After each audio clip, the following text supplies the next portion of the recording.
Tingnan ang kordero ng Diyos. Isipin mong ikaw ay nakatayo sa gilid ng isang mataong lugar, nanonood ng isang malaking prosesyon. Bigla, may isang tao na tumuro at nagsabing, "Narito na siya, ang hinahanap niyo." Lumingon ka at nakita mong papalapit ang isang taong puno ng biyaya at layunin, kalmado, ngunit puno ng kapangyarihan. Ang sandaling iyon ay magbabago ng lahat. Sa Juan chapter 1 verse 36, si Juan Bautista ay tumingin kay Jesus at hindi nag-atubiling magsabi, "Tingnan ninyo ang kordero ng Diyos." Ipinakilala niya si Jesus bilang ang pinili ng Diyos, ang sakripisyo para sa kasalanan ng sanlibutan. Ito ay isang malalim na pahayag ng plano ng Diyos para sa ating kaligtasan.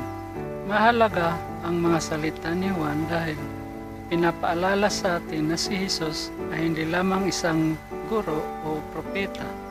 Siya ang kordero ng Diyos, ang sakripisyo na nagtatapos sa pangangailangan ng iba pang hain. Sa panahon ng lumang tipan, ang mga kordero ay ginagamit bilang handog upang magbayad sala sa kasalanan. Ngunit dumating si Jesus bilang ang perpektong kordero, walang kasalanan, upang mamatay para sa ating mga kasalanan at magbigay sa atin ng kapatawaran at kaligtasan. Ang pagpapahayag na ito ni Juan ay nag-aanyaya sa atin upang hindi lamang kilalanin si Jesus, kundi upang tingnan siya.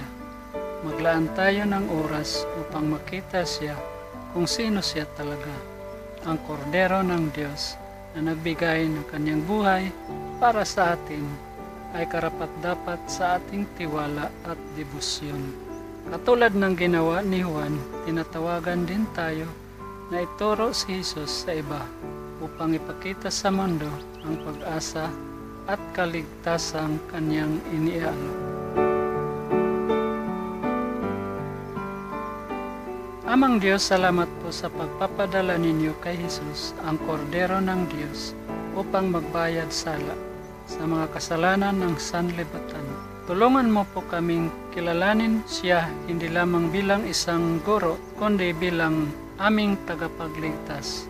Naway magbigay kami ng lakas upang ituro siya sa iba. Tulad ng ginawa ni Juan, naway ang aming buhay ay magpakita ng kanyang pagmamahal at sakripisyo.